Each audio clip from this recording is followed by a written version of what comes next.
Hi, welcome to Draw Tip Tuesday. All of us artists are fond of art supplies, right? You fall in love with a pen, you fall in love with another one, and then some other bright new shiny toy comes in, and then that's the thing, right? At least that's how it works for me. And I actually get a lot of questions about the pens that I use, the art tools that I use, and you know, I get it because I am curious too about how other artists make their art and what kinds of tools they use and whether it will work for me or not. But let's stop hoarding art supplies in order to find that magic art tool that makes a perfect drawing. Because there is no thing as a perfect drawing, and there is certainly no such thing as a magic tool. Instead, let's have a look at what we already have. I know I have a lot of art supplies. In fact, I actually just cleaned out some of my drawers in my studio. I cleaned out my studio and I found so many things that I just kind of forgot about. So I want to get those in use again.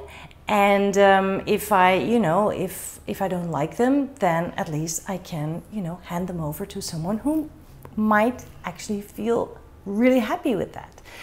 Anyways, today we are going to use a tool that we already have. Let's just use paper and a pen. It can be anything. It can be your favorite pen. It can be a pen that you just dug up somewhere, in the corner of a drawer. Find something that you would like to use today, and that's it. That's what we will be using. I actually picked a pen that I didn't even know that I had. It was actually in the kitchen drawer. Why? You tell me. But I am using this today to prove to you that you can draw with any tool you have around. So grab your favorite pen, your pencil, marker, crayon, whatever you feel like, and come draw with me. I want this to be a meditation of line and marks. So that's what we're going to do. We're going to do some loose hatching, which will be the whole point of this drawing. So it's not about the results, it's really about the process. And you might actually end up with a fun result anyway. But let's not even worry about drawing something accurately from observation. Find something with an interesting shape that you can put on the paper and trace. I'm using a key, but you could use scissors, a leaf of a plant, your hand, a kitchen utensil. Be resourceful and you will find something suitable. Trace your subject.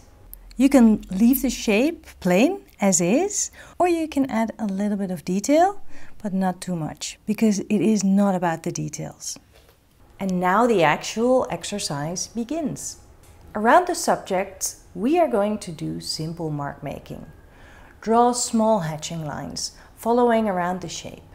You can make them overlap where they are close to the shape so that it feels like a darker shading.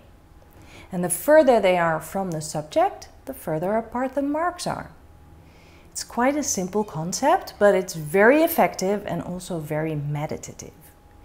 You can fill a whole page with this and completely zone out and forget about time, ending up with quite an exciting black and white drawing.